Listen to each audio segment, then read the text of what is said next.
Good morning, everyone. It's really a pleasure to have the opportunity to talk with Daniel Dennett, who is a world-renowned philosopher, not only a philosopher, a world-renowned thinker, one of the points of reference of nowadays. So welcome, Dan. It's really a pleasure to have you here. It's a pleasure, Benedetta, to see you again. I wish we could be in the same room, but this will do. This will do in its stead. Yeah, that would be great. So Daniel Dennett is an emeritus professor at Tufts University.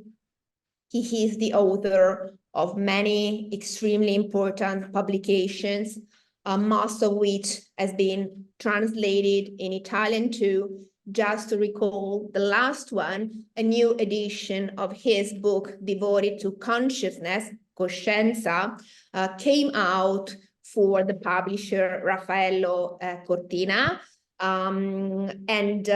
This is actually a book that I would say has opened up a new way and a very inspiring way and leading way to think about consciousness that has really inspired many scholars, also bridging philosophy with biology, neurosciences, so domains that some would claim are very different and very far from philosophy, but which indeed are very closely connected with philosophy. And Daniel Dennett has been among the first to claim for this connection in a very powerful way, and also to start bridging philosophy with these domains.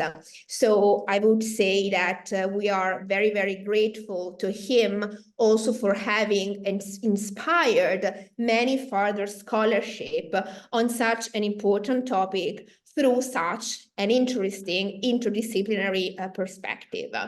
Now, the first question that I would like to ask to Daniel Dennett, instead of listing the many books and articles and papers that he has published, the first question I would like to ask you then is which books or articles that you published would you identify as those that have really defined the way in which you do philosophy? Okay. Well, the Consciousness Explained, which has the new edition, is probably my flagship, the book that has made the most difference. Although I think my earlier book, Elbow Room on Free Will, is the book that got it right about free will, and people are gradually seeing, oh, I see, yeah, right, and I can say, that's it, I told you so long ago. And the whole point of that book, in a way, is summed up in the subtitle, which is The Varieties of Free Will Worth Wanting, because many of the ways of defining free will that philosophers and scientists have been worried about, they're just not important. They're not worth wanting. Who cares if we don't have free will in that sense? There's been a huge misrepresentation of the reasons why free will is important. Once we settle on the fact that free will is important, and it's very important. For instance, here we are, you and me talking together across thousands of miles. And I knew you were going to be there. You knew I was going to be here. This is an amazing fact about us. We're each of us conglomerations of molecules. We each have over 1 trillion moving parts. And yet, all those trillions of moving parts come together and coordinate so that we can meet. And I'm not surprised that you made it. You're not surprised that I made it. That's because we're reliable. And that reliability is a key element in the important sense of free will. Let me just say a bit more about that, because then we can leave free will aside. We want to be reliable. We want to be predictable. As we like to say about somebody, oh, she's so determined. Meaning, you can count on her. She will bend every effort to be there. At the same time, we don't want to be too predictable. We want to keep our own counsel. We want to have we want to keep our own thinking and reasoning secret. And for that, we need something like a coin flipper or a dice roller. We don't need quantum indeterminacy. We just need deterministic chaos, like a coin flip. But at any rate, let's leave free will aside, because I think I've solved that problem. I really do. And let's talk about consciousness, which is still a big open question. Now, consciousness explained is, I gather, in a new edition coming out from Rizzoli, but I hope it's the same translation, because Lauro Colasanti was the translator the first translator in Italian of that, or the only one. And I remember he won a national prize in Italy for his translation. So I hope they didn't replace his translation with a new one. Do you know? So the translation has been made by Lauro Colasanti in this new edition. Good. So it's the same. I met him once, a delightful man and a brilliant man and a brilliant translator. And I was worried that somebody maybe would do a different translation. No, he nailed it the first time. So no worries about that. That's good. That's good. I hope he's thriving. Yeah, and also I'm thinking that it's extremely interesting that considering that the book dates back to 1991, a decision has been made now in 2023 to publish it again, because it's really the sign of the long-lasting effect and always timely and actual effect of this extremely important book you wrote more than 20 years ago, so whose ideas are still inspiring for many. So I think everybody would be extremely interested in knowing a little bit more about your understanding of consciousness, and also the way in which you see consciousness as bridging philosophical thought, philosophical discussion or argumentation with elements and features or ways of thinking drawn from cognitive sciences, the way in which the brain works. Yeah, I think the main thing that pleases me the most about the book and its reception is I did not follow my fellow philosophers in just sitting in the armchair and thinking about consciousness from the first person point of view. I went out and looked hard at the neurosciences and cognitive science, artificial intelligence, and that's been the key to my thinking ever since, is that I realized that if you do philosophy with just your intuition and common sense, you are in a factually impoverished environment. What you can imagine depends on what you know. And the more you know about what's going on in the brain and how cognition works, the more likely you are to have some good ideas about how to put it all together. So that's the main point of the book was to encourage people to think both philosophically and scientifically, about consciousness. And interestingly, a lot of the help I got was from Italian neuroscientists. And there are a lot of good ones. And just to mention a few, Giacomo Rizzolatti and Eduardo Biziak, and those are two that I have particular fond working relationships with, but there are others. I remember once being at a conference in Italy, in Florence, with a group of Italian neuroscientists, and my fellow American, Michael Gazzaniga, who is also Gazzaniga. He's of Italian background too, but he's as American as he can be. And just to tease him, I said, Michael, why is it that Italian neuroscientists are so much smarter than American neuroscientists?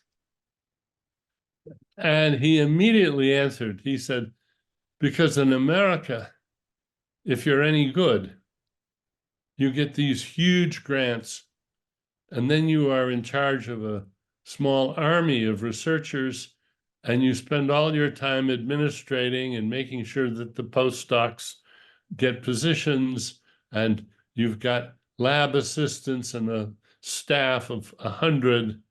He said, whereas in Italy, they don't have much money, so they have time to think.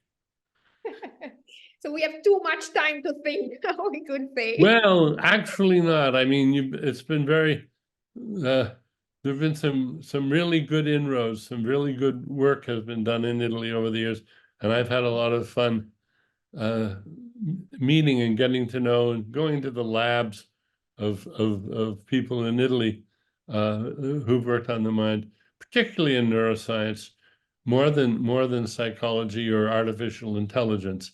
So I think this issue that you were mentioning, it was extremely interesting when you said, I tried to think about consciousness in a way which was different from the majority of philosophers that were sitting on the armchair and not relating, actually, I was trying not to relate consciousness just to what is going on to the single person in a way. So since you mentioned Rizzolatti also, I think it's also an interesting connection because it opens up the space to connection with others, empathy also, the way in which consciousness probably might also be related to our interactions with others. What do you think about that? well, I think there's a lot to it, but I think it's also true that some people went overboard.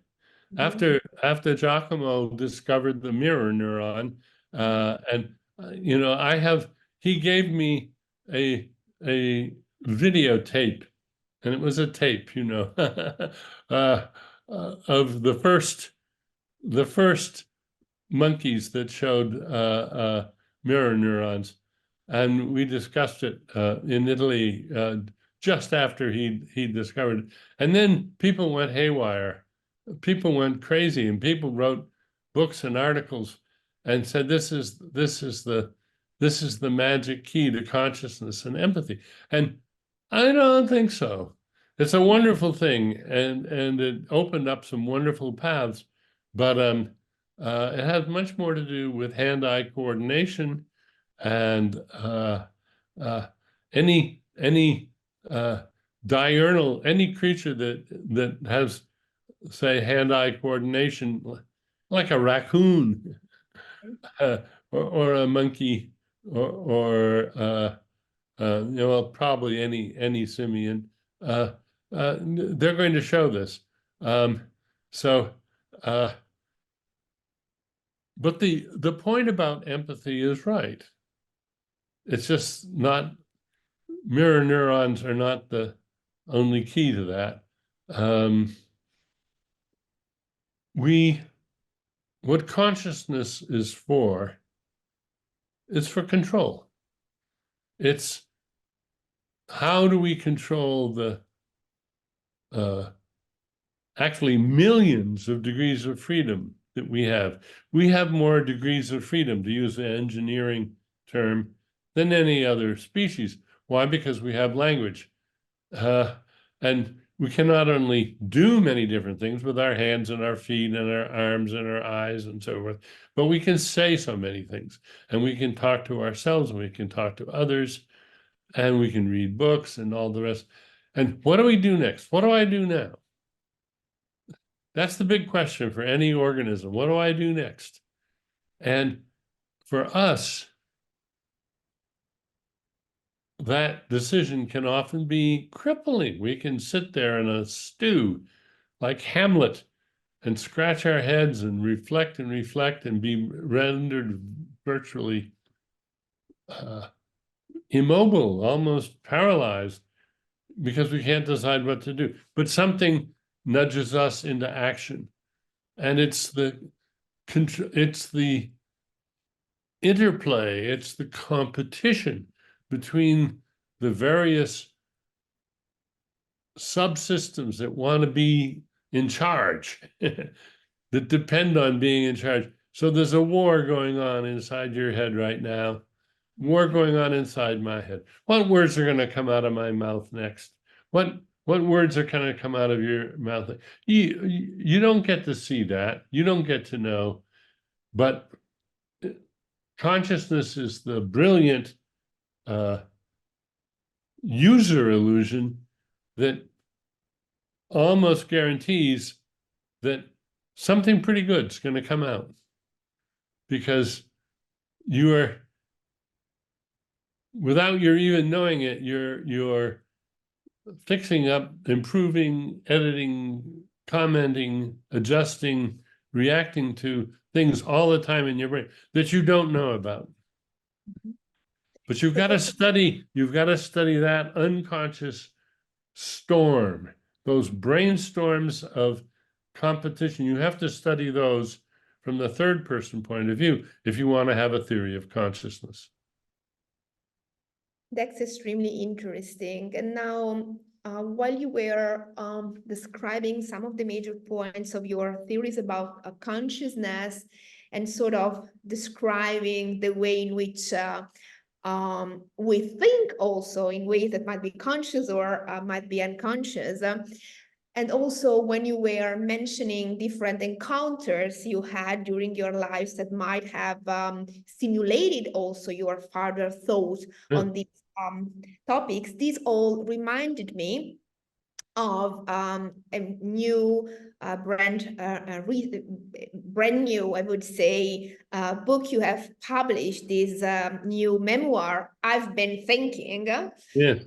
Which I think is extremely interesting because on the one way it is focused on the life of the mind, but also in a way which is mixed with your personal life, personal experience.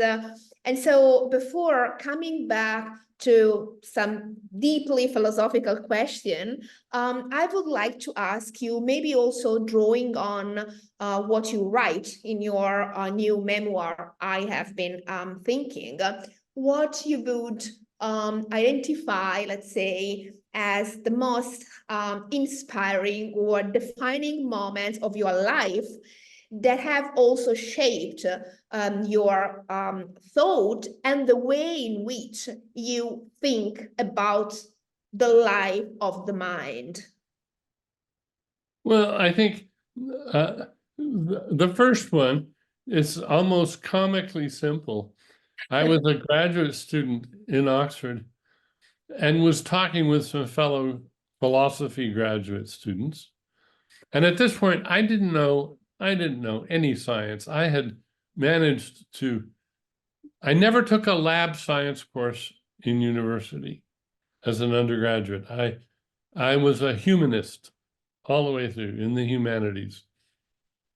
And somebody mentioned how the phenomenon of having your arm go asleep, and you wake up and you find your own hand is on your face or something, or you can't control your hand and it's numb, and it seems to be this alien presence. So I'm sure you've had the experience of having an arm go asleep or a foot, but let's take an arm. So we were talking about this and what an interesting phenomenon it was. And I wanted to know, well, what's going on? Is it the nerves are getting pinched? Is it blood flow? What's going on? Well, physiologically, when your arm goes asleep. And my fellow graduate students looked at me as if I'd lost my mind. What? That's not philosophy. That's neurology or something. And they didn't think it was important. And I thought, well, of course it's important. We have to know how things work. I'm a very practical person. I love to know how things work. If I hadn't been raised in a family of academic humanists, a historian and an English teacher, I would probably have been an engineer. I love engineering. And maybe I wouldn't have been a very good one, but I love it. I want to know how things work. And so I immediately started educating myself in what was known about the brain. And I didn't even know what a neuron was. And one of my good friends, who was a pre-med student in Oxford, showed me, made a little diagram of a neuron and how neurons were interconnected. And all of a sudden I had this idea, oh my, I could see how networks of those could be learning systems. They could improve it. There could be an evolutionary process in the brain where the units were not species or individual organisms, but neurons. That they could change the connections between them. And this plasticity, this mobility, this changeability of neurons could be the physical, mechanical, ultimately, basis for learning. And I wasn't the first one to think this. The idea goes back, well, Darwin had a version of it. But that became the heart of my dissertation, the idea that learning was evolution in the brain. Other people, Jerry Edelman, famous neuroscientist, Nobel laureate, he had his version of it, which he called neural Darwinism. Other people had versions of it. J.Z. Young, a great British neuroscientist, who was famous for the work he did in Naples, in Napoli, with the giant squid axon. He was one of my examiners. He had a theory of this. So the idea that learning is evolution in the brain,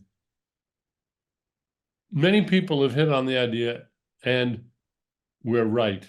We just haven't got the right versions yet. We're working on it. So that was the main turning point, really. That's what set my career in motion. And you also bridged or applied evolutionary theory to other domains, like also including the domain of religion. So Can you tell us a little bit more about the way in which you make use of evolutionary theory also to address these kind of questions? Yeah. Here the main insight goes to Richard Dawkins, whose book, The Selfish Gene, he introduced the concept of the mean, not in exactly today's meaning, but in a way, it's the father, grandfather, it's the ancestor of today's concept of mean. And it's a brilliant concept. What Dawkins realized was that evolution occurs not just among living things, but among anything that reproduces, where there are differences, where there's mutation and selection. That's all you need. You don't have to have a heart. You don't have to have a metabolism. For instance, viruses, there's absolutely no question that viruses evolve by natural selection. We know that only too well in the wake of COVID. Everybody in the world should understand that viruses evolve. And what he realizes is that not just viruses, there are also what you might call social viruses, memes. These are ideas that spread. To a first approximation, a meme is an idea that can evolve. Well, what by an idea? Let's just take the example of words. Mhm. What are words made of? They're not made of carbon and hydrogen. In fact, they're not made of anything except information. They're patterns. They're codes made of phonemes, and in the spoken language. And it turns out that words are the best example of evolving memes. But then what do we do with those words? Well, they compete for replication the way viruses do. And now, finally, I can get to your question about religion.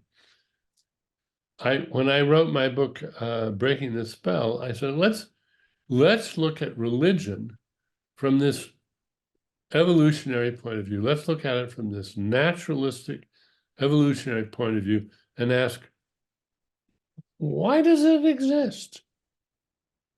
Why does one species, Homo sapiens, have these religions? Why is it found sort of everywhere in the world? And that's a perfectly good biological question. We want to know. In the same way, we want to know, why have eyes evolved several different times? Eyesight. Why have wings evolved several times?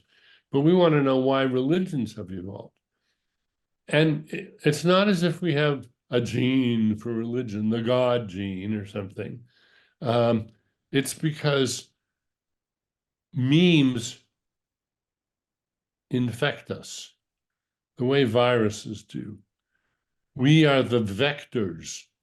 We are the carriers of memes that are very good at replicating in us. And the original religious memes were not like organized religion at all. They were just the folkloric beliefs in talking trees and elves and ghosts and things like that. Anything startling and different that people saw, and then they'd talk about them in the village, and the idea would spread. And each village had its own menagerie of imaginary beings, and these ghosts and goblins and imps and fairies and the like competed for space in brains in their unforgettability, the delight with which they were transmitted, and so forth. And then those were the wild memes of religion. They were, to use a biological term, they were synanthropic memes. Synanthropic viruses, they thrived in human company with anthropos. But they weren't domesticated. They were like bed bugs and mice and barn swallows and other organisms that thrive in human environments. But then they got domesticated. As Darwin says, when you domesticate a species, that's when you control its reproduction. And when people started deliberately suppressing some memes, religious ideas, and fostering others and organizing, and then you get priests and shamans and so forth, then you're on the road to religion. You're moving out of just folklore and superstition into the world of religion.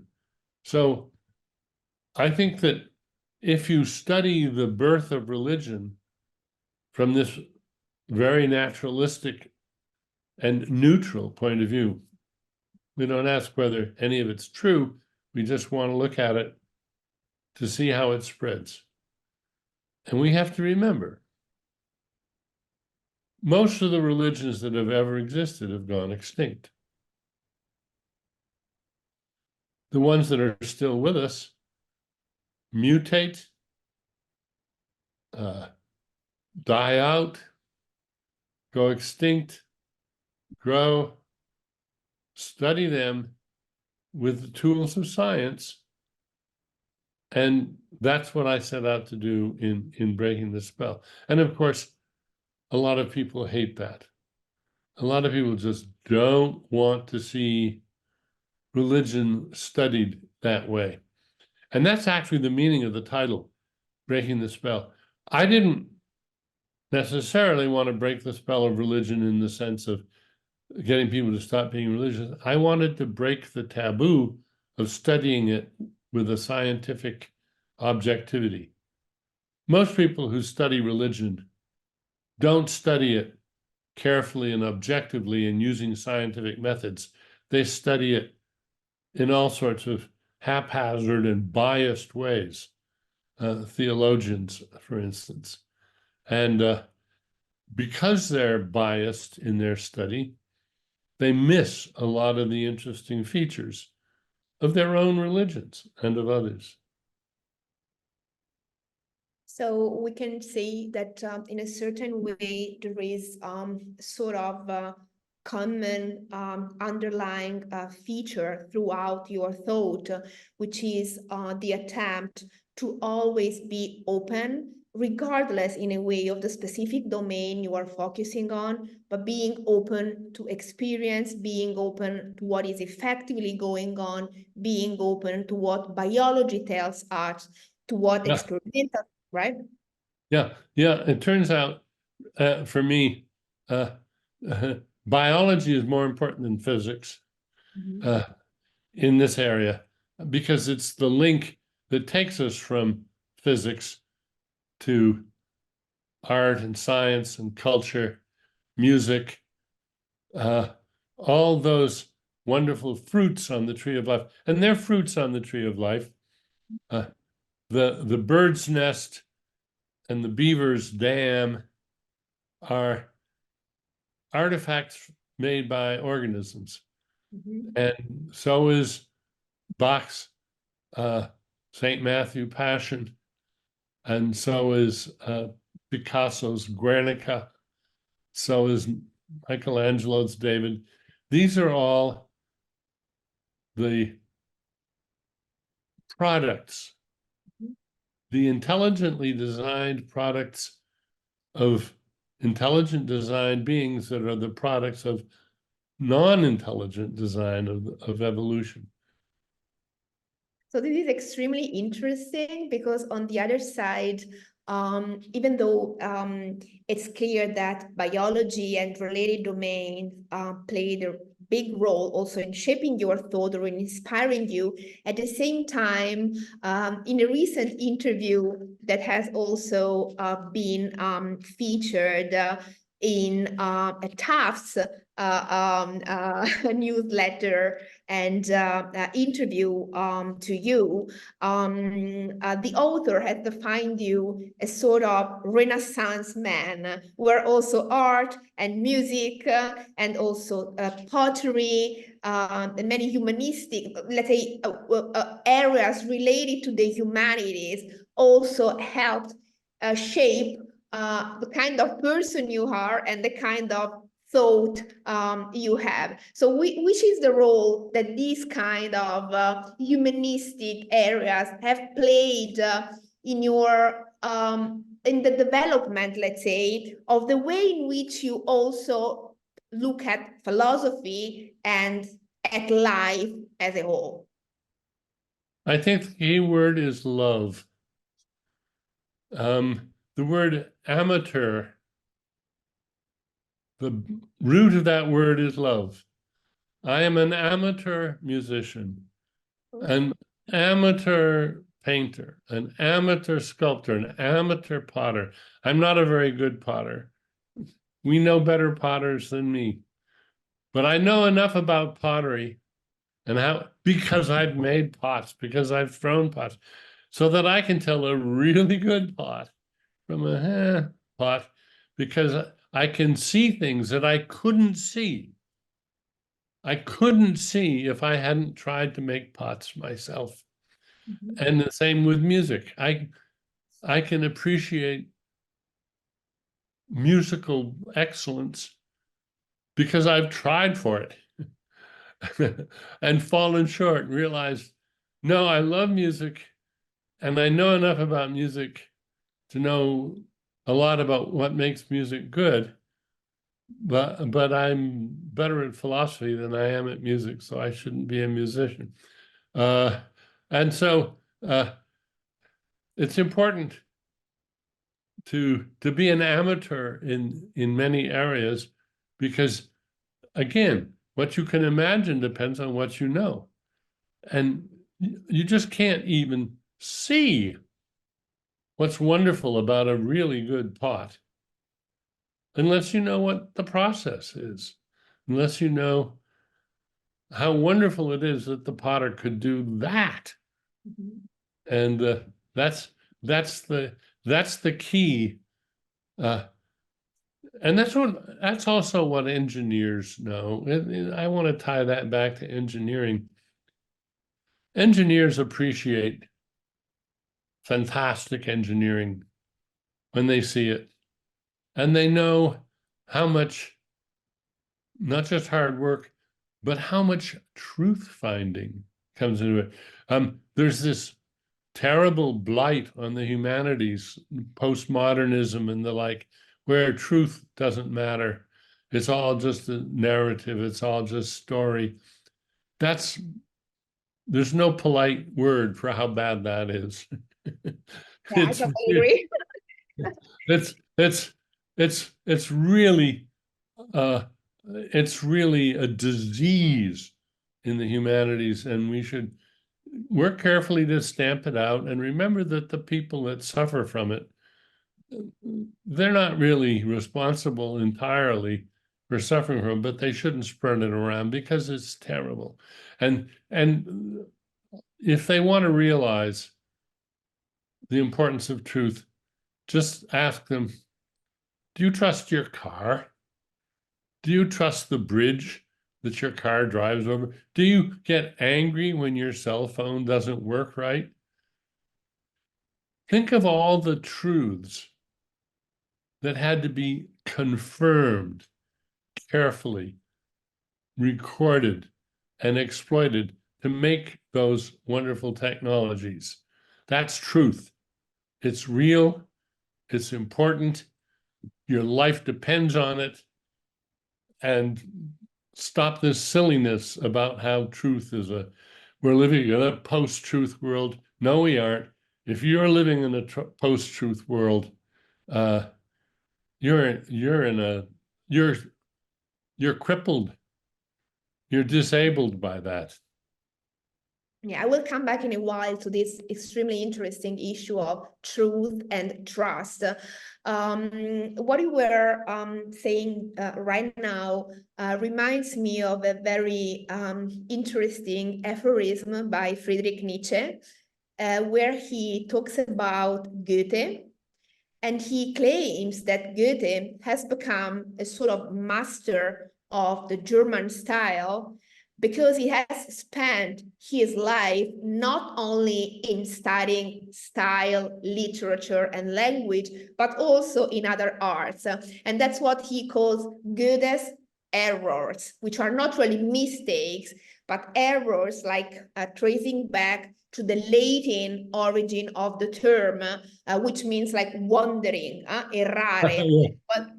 Like a knight errant, yes. Yeah, and I think wandering around it. Exactly. And it perfectly describes that was, the feeling I had, your journey throughout the different arts in Yeah, yeah. Don't be afraid. Get out of your armchair, run around, talk yeah. to people. You can learn all kinds of wonderful things from all kinds of people who aren't even in academia. One of the big lessons of my life was learning so much from my neighbors in Maine at my farm.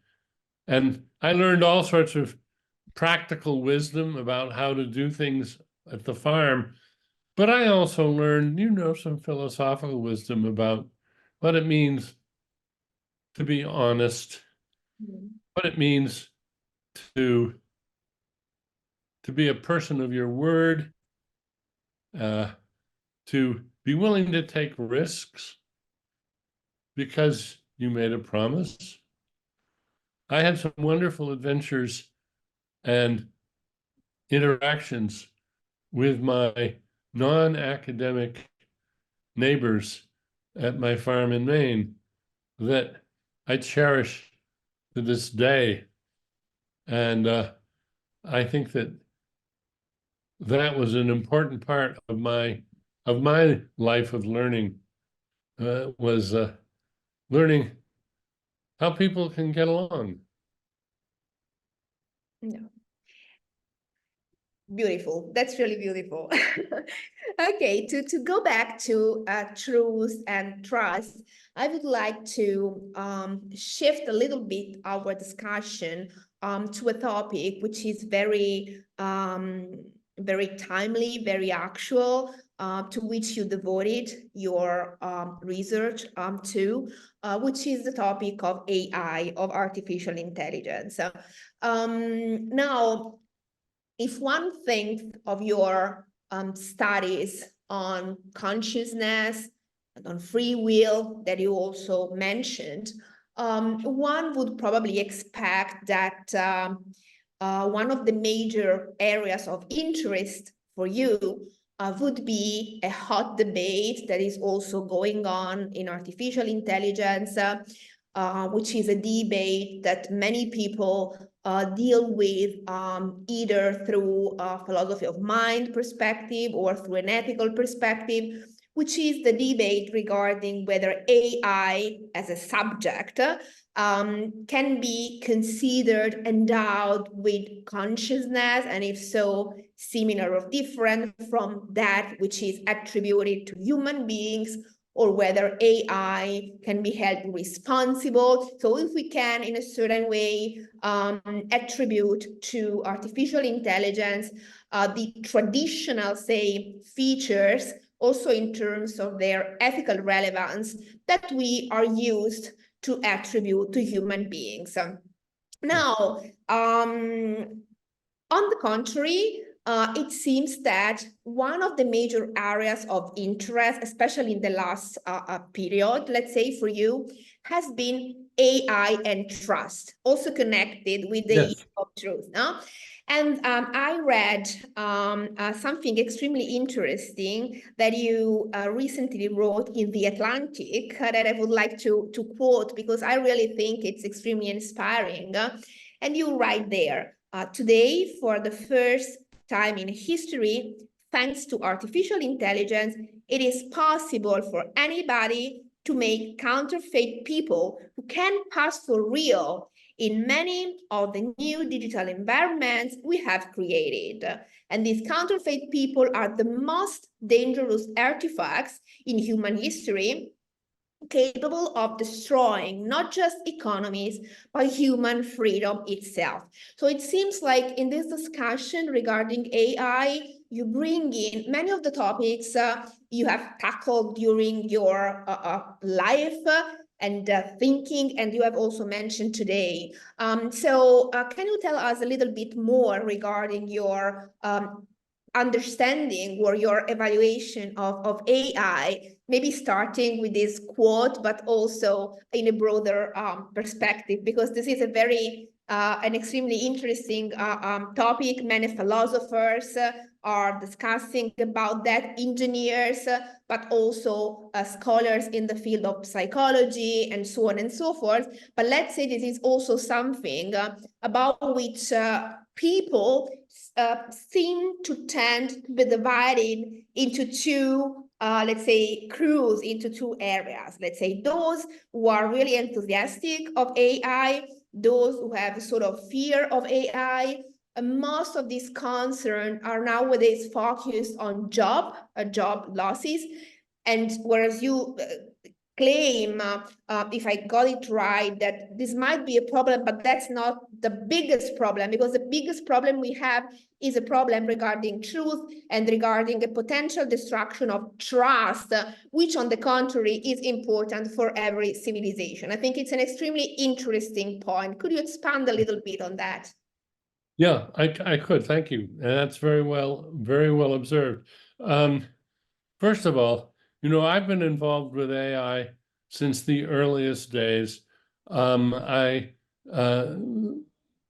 was a graduate student, I got interested in it and read the classic papers that got the field started. And I worked with Doug Hofstadter and Marvin Minsky and John McCarthy, the whole good old-fashioned AI people, and also with the connectionists when they came along, and with people like Jeff Hinton, who's famous now for having blown the whistle. And Jeff and I have talked recently about this, and we agree it's very dangerous. It's very dangerous, and others join.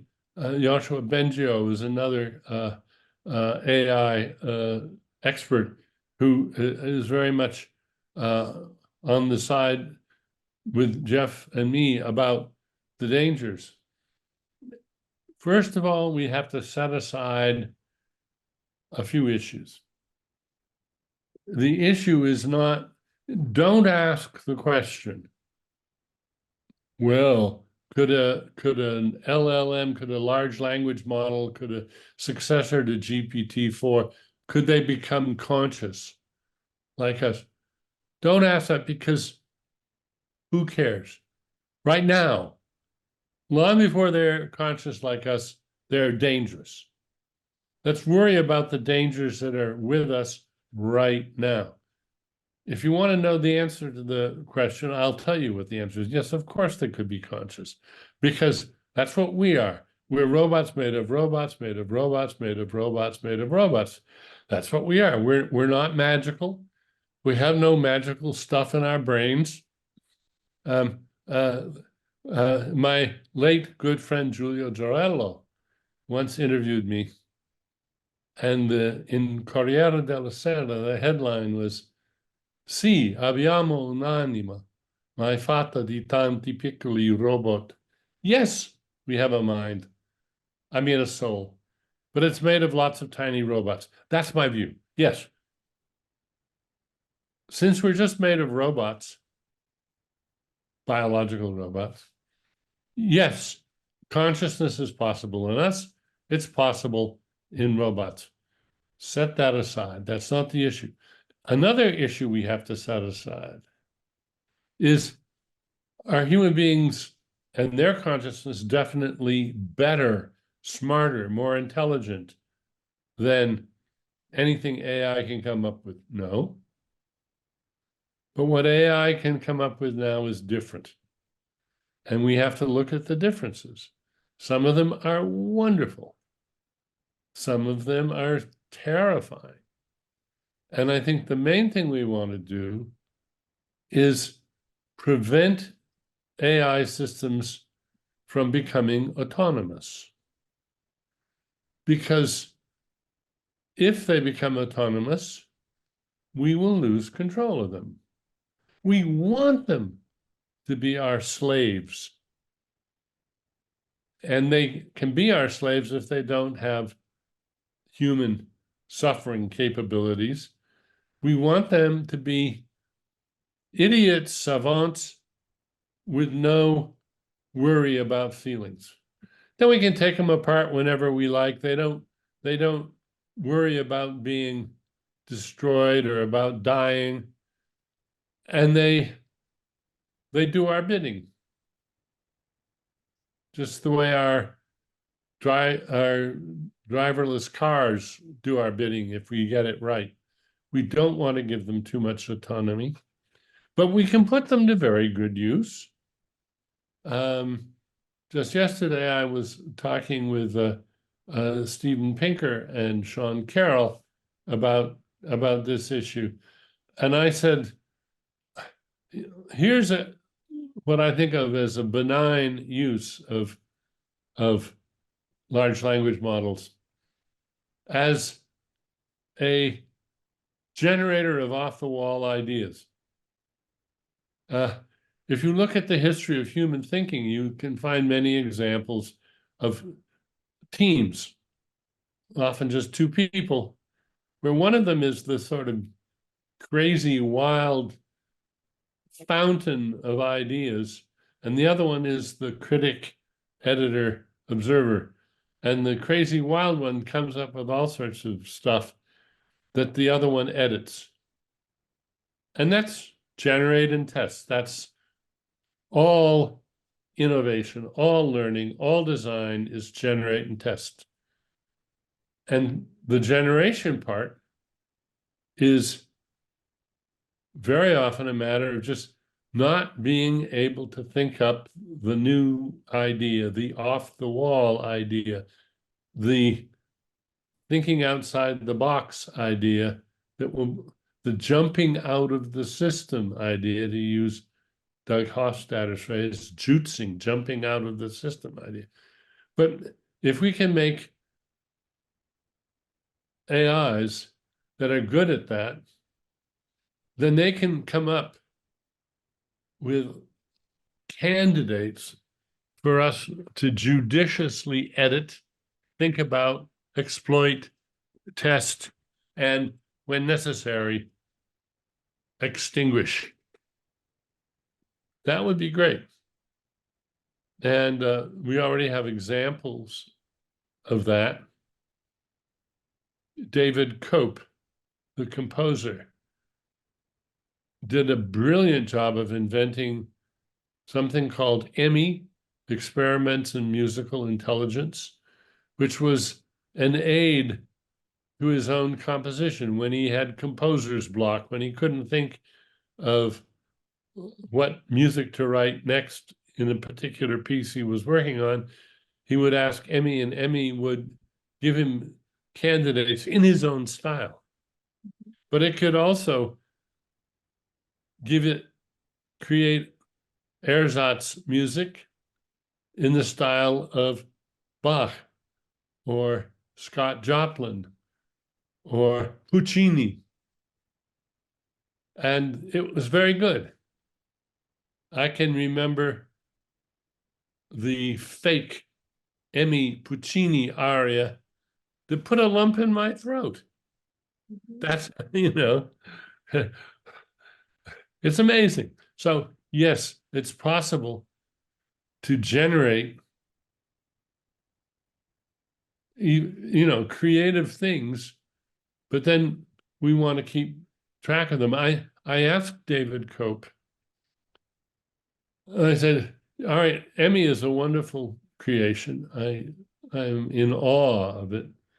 But here's another one. Tell me if you think you could make it. I said, in the music libraries of Europe, there are thousands and thousands of scores of symphonies, classical symphonies, that are never played. They're as good as extinct. Thousands of them. Probably there are some gems among all those unplayed symphonies. Could you write a program that could find the ones that were really good? That's the editor part. That's the tester part. And he admitted that. He said, that's a harder problem. And it is. So for the moment, we want to make sure that we keep the editor role, the selector role, the cherry picker role to ourselves. Because after all, we're the ones that have to live with the results. So it should be our interests that matter. We don't want to give these systems more autonomy than they deserve. And we don't want to give them the free will that would make them responsible agents. We want to keep them, as I say, smart machines, not artificial colleagues. Mm-hmm.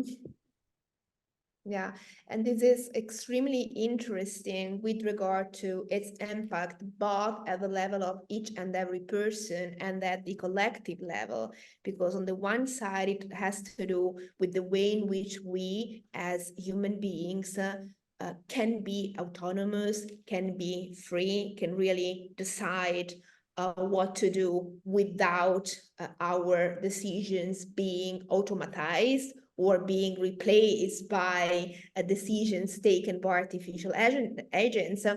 But at the same time, clearly, it also has an impact at the collective or social level, because the generation of texts or also of images whose source is not clear, so that they could be the output of artificial intelligence. They could not be real, but are not disclosed as being the output of artificial intelligence, could create not only like the fake news, which I would say are like the top of the iceberg, but could create, and not only also misinformation, if unchecked, but they could also create people's distrust in everything. And so not only a loss of trust, but which would also be very detrimental for individuals and for society as a whole, but also a loss of interest in truth, because then our ground level representations would be so effective that we might ultimately also give up the possibility of claiming that anything like a real fact or anything like truth really exists. Yes, it could be an engine of spreading the postmodernist fallacy, that disease. Absolutely right. And also on trust. I trust you, Benedetta. You trust me. I know you're there. You know I'm here. We're not fakes. We're not counterfeit people. But in the very, very near future, that trust could be obliterated. We want to make it the law that making counterfeit people is a serious crime. It's not fun. It's not cool. It's a crime. It's a crime against society. It's a crime against civilization. It's a crime against trust. And civilization depends to a very large degree on trust. And now that we have these virtual worlds and these virtual ways, and the fact that we can interact the way you and I are interacting right now, not face to face in one sense, but not in another sense, this opens up a space of possibilities that we do not want populated with trust-destroying entities. And so we want to make that, and part of it is not that hard. We can make a law that says that every manufacturer of hardware, cell phones, laptops, tablets, computers, et cetera, anything that's connected to the internet, must install the software that is the watermark finder, the detector of fakes. Now, there will be an arms race, probably, because there will be some evil actors who will want to try to fool the watermark testers. The penalties for them should be very severe. But we're going to have to be constantly vigilant. But we want the software to be vigilant.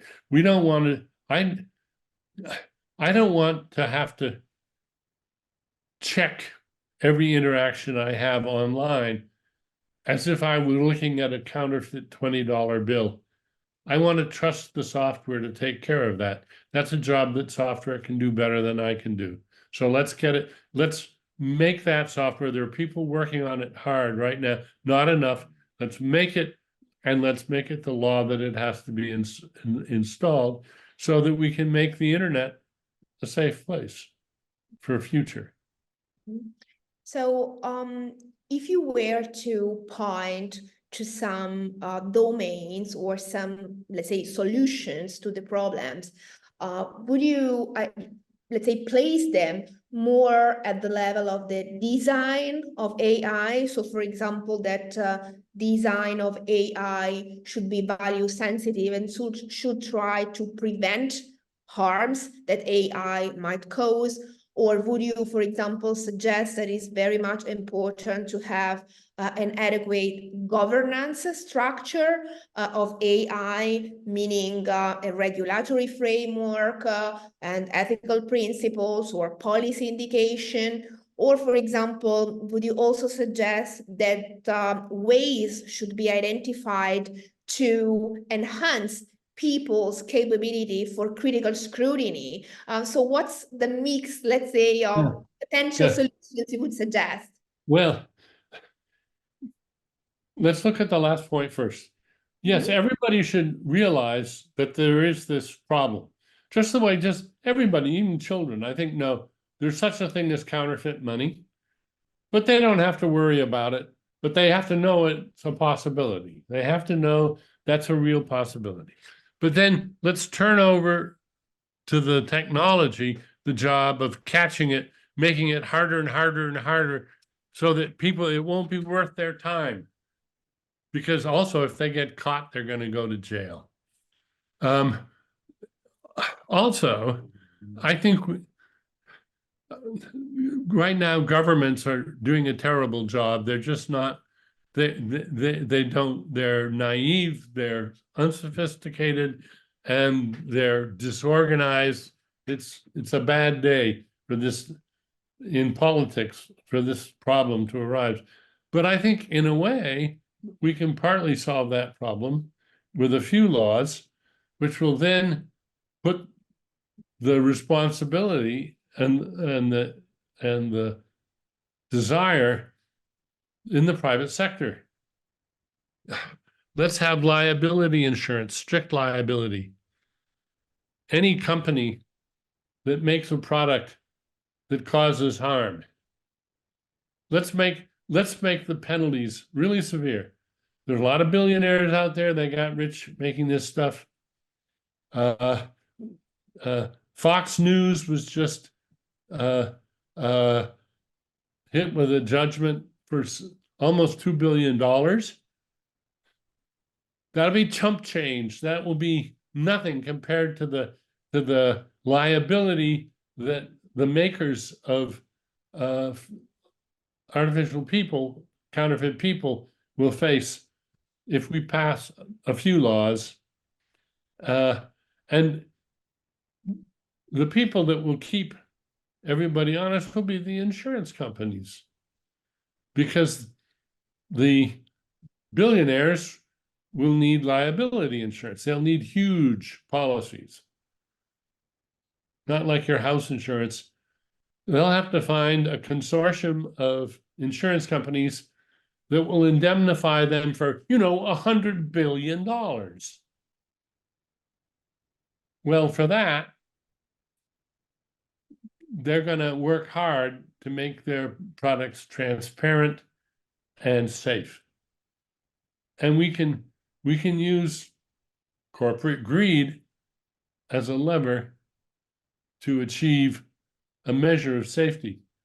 And we already see the signs of this. After all, when when the chief executives, Sam Altman et al. Went to Congress asking for regulation, the Congress was amazed. This is the first time an industry ever came to them asking for regulation. Why were they coming? They want protection. They want protection from, they don't want to be liable for the suits that will come. So great. Let's help them get the protection they need by passing the laws that will require them to clean up their acts. So then I really thank you very much for this extremely interesting and inspiring discussion, where I think you have really shown us the way in which there has been a strong link and the progressive attention in your thought among themes that on the one side are different, but on the other side are strictly interconnected. So just to recall them, the free will, consciousness, evolution, the way in which biology relates to the humanities, the place that in your life, but also in your thought has been, or the role that has been played by your inquiries, but also personal experience beyond the academia, also coming from your willingness to experiment in different fields and to meet with people, leading also to a renewed attention for the theme of AI that started when the initial discussion on AI was born, but that now led you to focus on the connection that there is between AI and, I would say, civilization and the society as a whole. The very last question that I would like to ask you, since your work, but I would also say the example that you are providing in telling us how this all merged in the wonderful life of your brain and in the publications that you have made. And since you have been inspiring for so many people, not just for scholars, but also for people that got to know domains that are extremely difficult to grasp, but that thanks to you, also many of your publications have been translated into other languages, plenty of other languages all around the world. So you have really inspired many, many people, not only in their scholarly work, but also to understand their personal life in a way. So having this wonderful capacity to provide a very deep insight with a very accessible way of understanding what you are talking about. And this is something which is, I would say, pretty unique, and that also allowed a broad range of people to got to know these topics. So given all this, I would, and given this source of inspirations that you have been and still are for many people, I would like to ask you a very brief takeaway from all we have been discussing, or an advice that you would give to us who have been so much inspired by your thought and the story also of your personal life and the way in which it connects with the development of your thought. Well, let me just say this.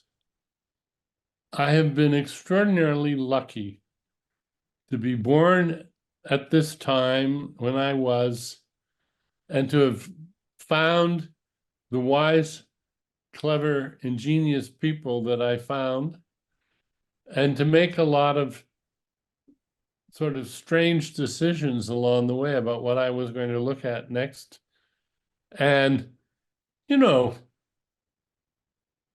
I've wasted a lot of time on things that didn't pan out, but that's, you know, you don't get to see that.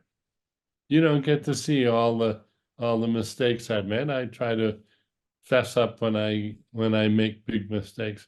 But I've been very lucky, and luck tends to amplify, tends to multiply when you get lucky with your colleagues and assistants and helpers.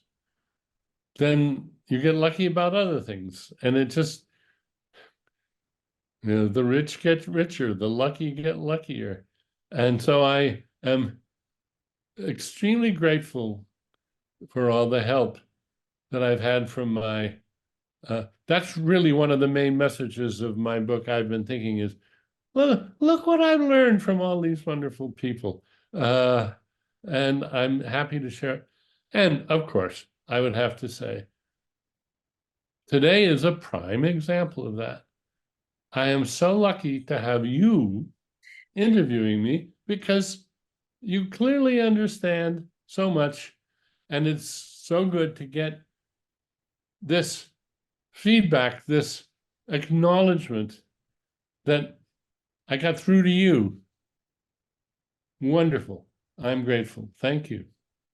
I am extremely grateful to you. Really, thank you so much for your kind words and for all what you have been teaching us. And I think this final remark to being grateful is really a huge source of inspiration, especially in nowadays society. So I think we really need that. So we are very, very grateful and thankful to you. So thank you very much to Professor Daniel Dennett. It was a honor and a huge pleasure to have you here.